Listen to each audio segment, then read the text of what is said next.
இந்தியாவில் எல்லா தொழிலாளர்களுமே வந்து இஎஸ்ஐ அண்ட் பிஎஃப் பென்ஷனை வந்து எதிர்பார்த்துட்டு இருக்க தொழிலாளர்கள் வந்து நிறைய பேர் இருக்காங்க.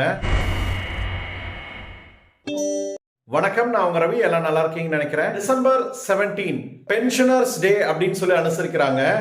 ஓய்வூதியர் நாள் அப்படின்றாங்க. ஓய்வூதியம்ன்றது ரொம்ப ரொம்ப முக்கியம். பென்ஷனுக்கான பிளான் பண்ணணும் அப்படின்றாங்க. இந்த நாள் அனுசரிக்கிறதுக்கு முக்கியமான காரணம் என்னன்னு பாத்தீங்கன்னா 1982ல அந்த நேரத்தில் சுப்ரீம் கோர்ட் வந்து ஒரு ஜட்மெண்ட் கொடுத்திருந்தாங்க. Dignity and decency for pensioners அப்படின்னு சொல்லிட்டு ஓய்வூதியம் வாங்குறவங்களை வந்து நம்ம கண்ணியமா நடத்தணும்னு சொல்லி ஒரு ஜட்மெண்ட் கொடுத்ததாக சொல்லப்படுகிறது. டிஎஸ் நக்காரான்ற ஒரு டிஃபென்ஸ்ல வேலை செஞ்சுட்டு ரிட்டையர் ஆயிட்டோன்னு இந்த பென்ஷன் வந்து மறுக்கப்பட்டதுக்கு எதிர்த்து எல்லாருக்கும் பென்ஷன் வர வைக்கணும் அப்படின்னு சொல்லி கோர்ட்ல கேஸ் போட்டுட்டு அந்த கேஸ்ல ஜட்ஜ்மெண்ட் கிடைச்சனால நம்ம வந்து பென்ஷனர்ஸ் டேன்னு சொல்லி அனுசரிக்கிறாங்க அப்படின்னு சொல்றாங்க. ஜனவரி 1st இருந்து நான் என்ன தினம் சொல்லி தினமும் சொல்லிட்டு இருக்கேன். சப்ஸ்கிரைப் பண்ணிக்கோங்க, இன்ஸ்டால ஃபாலோ பண்ணிக்கோங்க.